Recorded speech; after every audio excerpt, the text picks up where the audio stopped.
Bismillahirrahmanirrahim. Assalamualaikum warahmatullahi wabarakatuh. Ismahuli an aqra'alakum anitarjamah. Ya, di sini saya akan menerjemahkan pada halaman 153 sampai 155. Kita mulai ya. Bismillahirrahmanirrahim. Kama bayanallahu azza wa jal annaman tasaddaqa taliban limarudati rabbi wa tasbitan nafsihi alal iman wa yaqinan bima a'adahu Allahu lahu minal jazail awfa faqad istahaqqa mudha'afatal ajri wa mislu sadaqatihi kamisli bustanin azimin fi rabbatin minal ardil khosbati ida asobahal matoru tudaifu samruha wa illam yusibhal matoru minal fa innal qalila minas siqayah yakfiha litusmiro fasadaqatul mu'minu la tudai'u abadan li anna Allah ta'ala yataqabbaluha wa yanamiha ma damas khalisatan lahu subhanahu. Nah, sebagaimana Allah telah menjelaskan bahwasanya orang yang bersedekah dengan mencari ridho Allah, kemudian keimanannya teguh dan yakin atas balasan dari Allah yang melimpah, nah maka Allah itu akan melipat gandakan balasan tersebut. Perumpamannya seperti apa? Perumpamannya seperti kebun yang luas, kemudian kebun tersebut berada di atas bukit nan subur. Nah, di mana terjadi hujan lebat, maka buahnya itu akan melimpah. Kalaupun tidak terjadi hujan, air embun pun sudah mencukupi pohon tersebut untuk berbuah. Pun demikian dengan sedekahnya orang yang beriman. Allah tidak akan menyanyiakan sedekah tersebut, tetapi justru Allah akan menerima dan menyempurnakan pahalanya gitu ya. Dikirim atau gimana, Bu? Selama orang tersebut ikhlas melakukannya. Batasnya jam berapa? Nah, di sini Allah berfirman, wa masalul ladzina yunfikuna amwalahum ibtigha'a mardatillah wa tasbitan min anfusihim kamisli jannatin birabbatin asabaha wabilun fa atas ukulha di'faini fa illam yusibha wabilun fa tilu wallahu bima ta'maluna basir. Ini terdapat dalam surah Al-Baqarah ayat 265,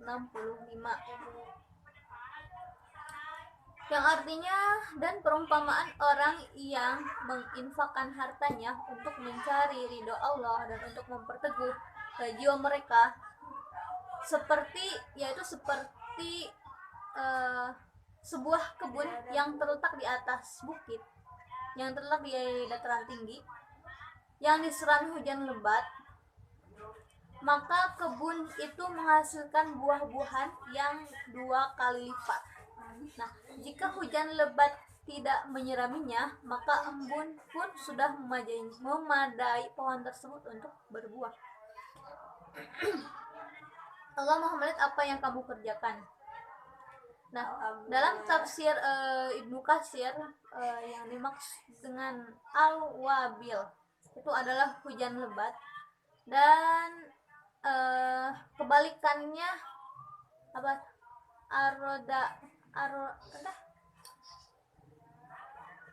Tadi ada kata al-wabil atilu ya. Nah, atilu itu artinya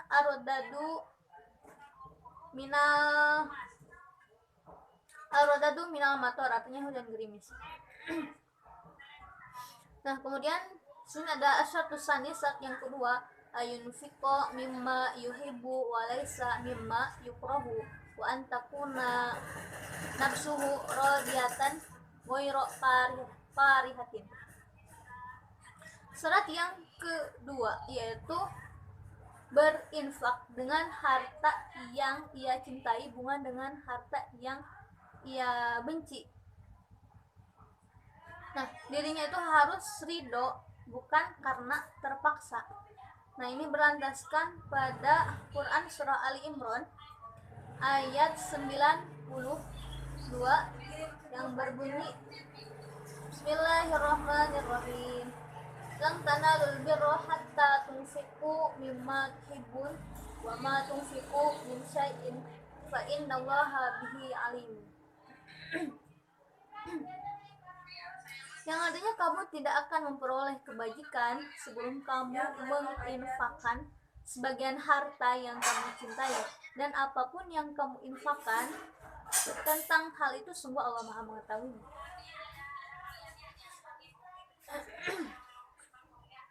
Lanjut, falbirul ladzi huwa jama'ul khairi la yunalu illa bi ayyubadilal muslim ma yuhibbu minal mali sihihi bidzalika nafsahu wa bidzalika yataharraru minal ubudiyati lil mali wa min sihin nafsi wa hubidzati wa hiya afatun khatiratun ta'auqu masiratun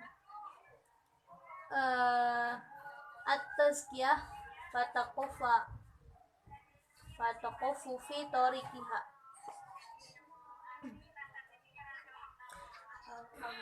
Nah, di sini terjemahannya bahwasanya lafaz al-birru itu memiliki arti mengumpulkan kebaikan yang tidak didapatkan kecuali seorang muslim tersebut mengorbankan harta yang dia cintai dengan dermawan. Dengan demikian ia terbebas dari beribadahnya dengan harta, kikirnya hati, kemudian dari terhindar dari mencintai diri sendiri. Karena itu semua merupakan rintangan yang harus ditempuh dalam perjalanan mensucikan diri.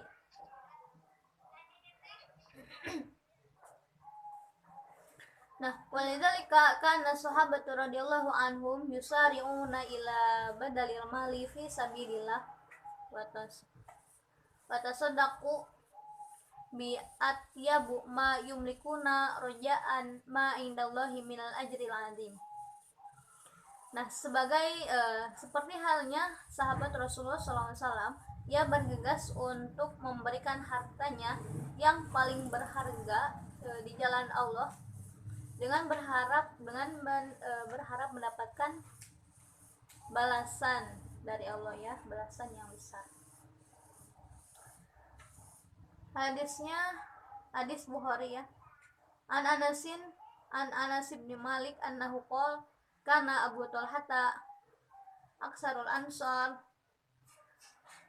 bil madinati malan falamma nazalat hadhil ayatu lan tanalul birra hatta tunfiqu mimma tuhibbun qama Abu Talhata ila Rasulillah sallallahu alaihi wasallam maqal ya Rasulullah innallaha tabaraka wa ta'ala yaqul lan tanalul birra hatta tunfiqu mimma tuhibbun wa inna ahabba amwali ilayya bayru ha'in wa innaha sadaqatun lillah arju biha birroha wa dakharaha indallah ta'ala fado'aha ya Rasulullah haitsu arakallah faqala nabi bikhin dalika malun rabihun dalika malun rabihun waqad sami'tu wa ana aro antaj'alaha fil aqrabin. Nah, dari Abi Hurairah radhiyallahu anhu, ia berkata bahwasanya Abu Thalhah merupakan orang yang paling kaya atau orang yang paling banyak hartanya di kalangan Ansor, yang mana kaum Ansor ini yang berada di kota Madinah, yaitu berupa kebun kurma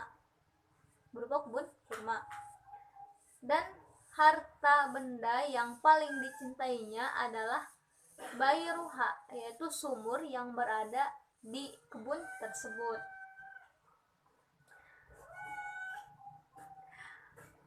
Abbas berkata bahwasanya ketika turun firman Allah Subhanahu wa taala yang artinya dalam surat Ali Imran ayat 92 yang artinya kamu sekali-kali tidak akan sampai kepada kebajikan yang sempurna sebelum kamu menafkahkan atau menginfakkan sebagian harta yang kamu cintai. Nah, kemudian Abu Thalhah mendatangi Rasulullah SAW lalu berkata, wahai Rasulullah, sesungguhnya Allah telah berfirman, kamu sekali-kali tidak akan sampai kepada kebajikan yang sempurna sebelum kamu menafkahkan sebagian harta yang kamu cintai. Dan sesungguhnya kemudian Abu Thalhah melanjutkan perkataannya, sesungguhnya harta yang paling aku cintai adalah bayruha, itu artinya sumur yang ada di kebun ya. Dan aku mensodakohkannya di jalan Allah dengan berharap kebaikan dan simpanan pahala di sisinya, sisi Allah. Maka ambillah wahai Rasulullah sebagai petunjuk Allah kepadamu, sebagaimana petunjuk Allah kepadamu. Rasulullah SAW lalu bersabda, inilah harta yang menguntungkan, sampai 2 kali berkata demikian. Sungguh aku sudah mendengar apa yang kamu niatkan dan aku berpendapat sebaiknya kamu mensodakohkan buat kerabatmu saja. Maka Abu Thalhah berkata, aku akan melaksanakannya wahai Rasulullah. Maka Abu Thalhah membagi airnya ya untuk kerabatnya dan anak-anak pamannya. Faqad amarallahu ibadahu ayunfiqu minal kasbi thayyibi wa haddaruhum minat tasaddaqi biradil mali wa khabisihi. Faqala ta'ala, Bismillahirrahmanirrahim. Ya ayyuhalladzina amanu anfiqu min thayyibati ma kasabtum wa mimma akhrajna lakum minal ardh wala tayammamul khabitha minhu tunfiquna walastum biakhirihi illa an tu'minu fihi wa'lamu annallaha ghaniyyun hamid. Bahwasanya sesungguhnya Allah telah memerintahkan kepada hambanya untuk mensedekahkan hartanya dari penghasilan yang baik, artinya dari yang halal ya. Dan Allah melarang bersedekah dari harta yang rusak dan buruk. Sebagaimana Allah telah berfirman dalam Quran surah Al-Baqarah ayat 267 yang artinya, wahai orang-orang yang beriman, infakkanlah sebagian dari hasil usahamu yang baik-baik dan sebagian dari apa yang kami keluarkan dari bumi untukmu. Dan janganlah kamu memilah yang buruk untuk kamu keluarkan, padahal kamu sendiri tidak mau mengambilnya, melainkan dengan memicingkan mata atau menggantang hadapnya. Dan ketahuilah bahwa Allah Maha Kaya lagi Maha Terpuji. Nah, wa ma'na walastum biakhidihi illa an tu'minu fi fa innakum u'titumuhu lamma qabaltum akhadahu illa bi'in qasi qimatihi wa tahwini min sya'nihi wa ikmadil aini an qabulihi fa kaifa tataqarrabuna ila rabbikum fa infaqu malan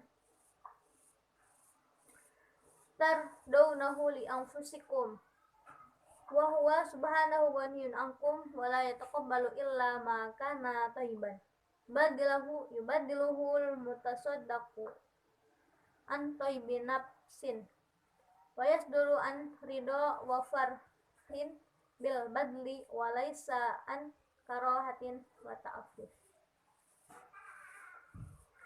Faqad warada fil hadis an Abi Hurairah radhiyallahu anhu anna Rasulullah sallallahu alaihi wasallam qala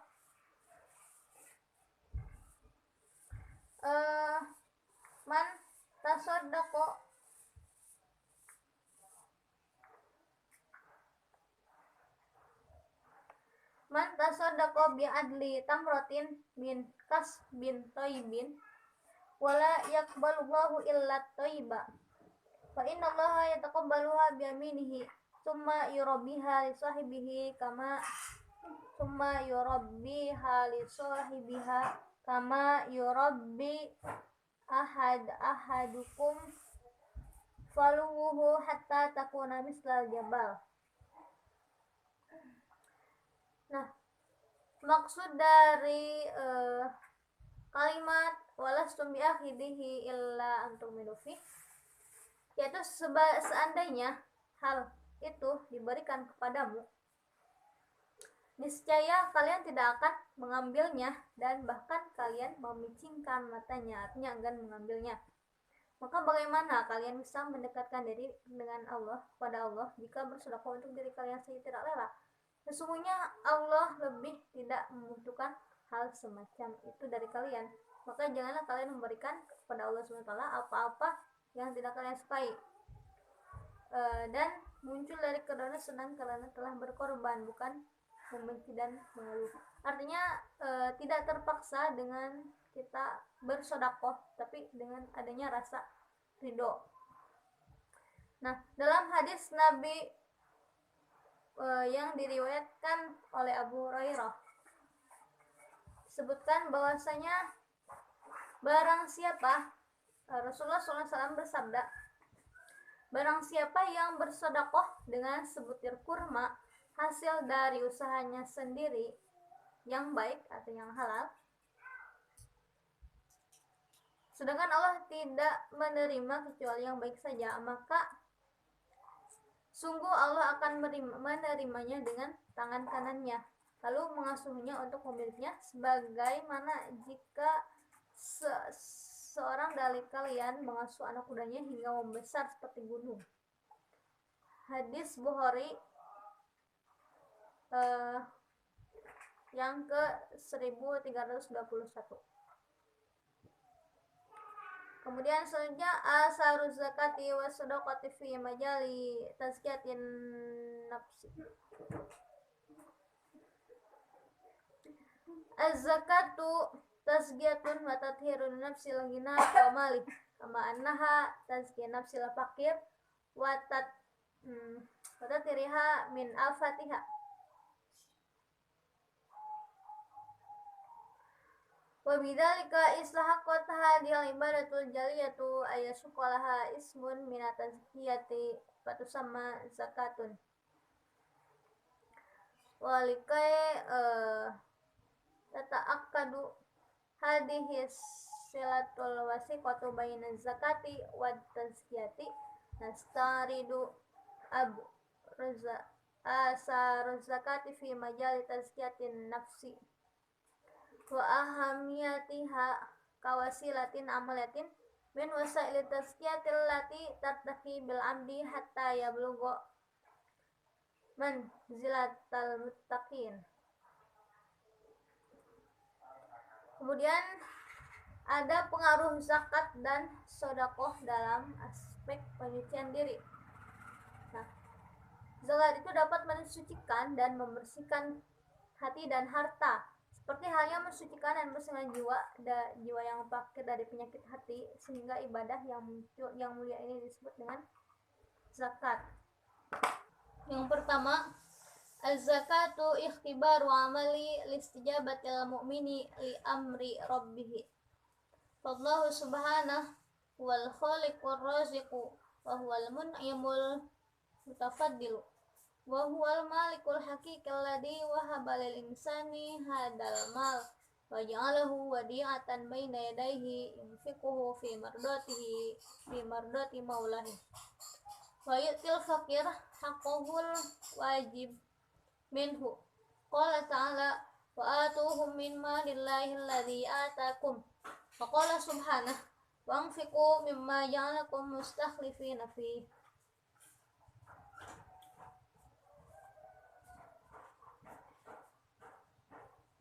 Yang pertama itu zakat adalah ujian sebagai perwujudan ketaatan orang yang beriman terhadap perintah Allah.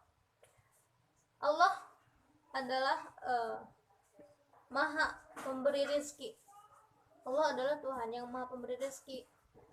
Kemudian sebaik-baiknya pemberi rezeki, dan dialah Allah yang memberikan harta kepada manusia dan menjadikan harta tersebut sebagai titipan agar digunakan di jalan Allah.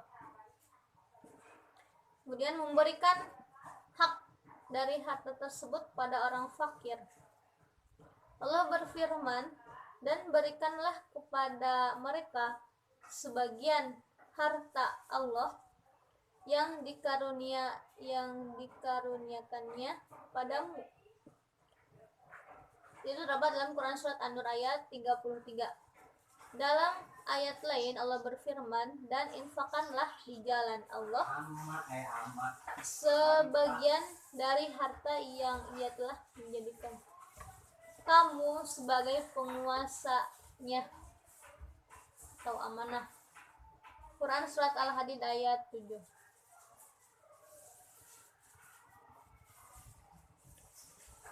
Kemudian waqad ja'alallahu hadzal mala ikhtibaran li ibadihi wa imtihanan listijabatihim wa istiqomatihim ala amri rabbihim wa hadza ma awdahu qawluhu subhanahu innama amwalukum wa auladukum fitnah ay ikhtibarun wa imtihan.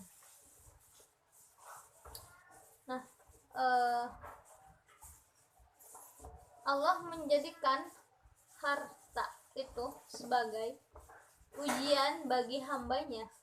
Agar apa? Agar dia itu tetap istiqomah dan menjalankan perintah Allah, sebagaimana firman Allah dalam surat At-Taghabun ayat 15, sesungguhnya hartamu dan anak-anakmu hanyalah cobaan bagimu, dan di sisi Allah pahala yang besar. Nah, fal ghaniyu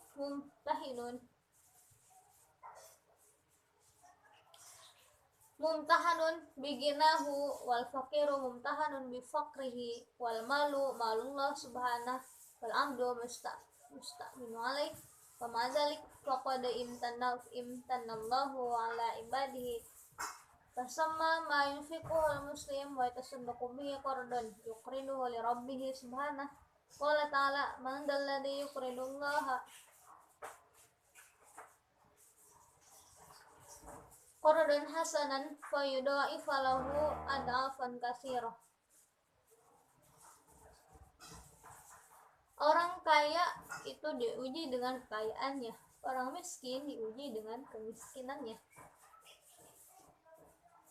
Harta tersebut adalah milik Allah. Seorang hamba pasti membutuhkan pada penciptanya. Allah berfirman, barang siapa meminjam Allah dengan pinjaman yang baik, maka Allah melipat gandakan ganti kepadanya dengan banyak. Allah melipat gandakan ganti kepadanya.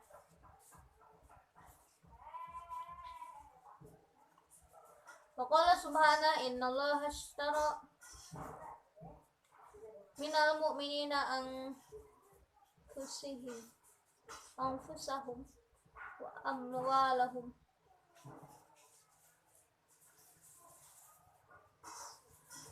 bi anna lahumul jannah. Allah juga berfirman dalam Quran surat Taubah ayat 245, artinya sungguh Allah membeli dari orang-orang mukmin baik diri maupun harta mereka dan memberikan surga untuk mereka. Wahakaza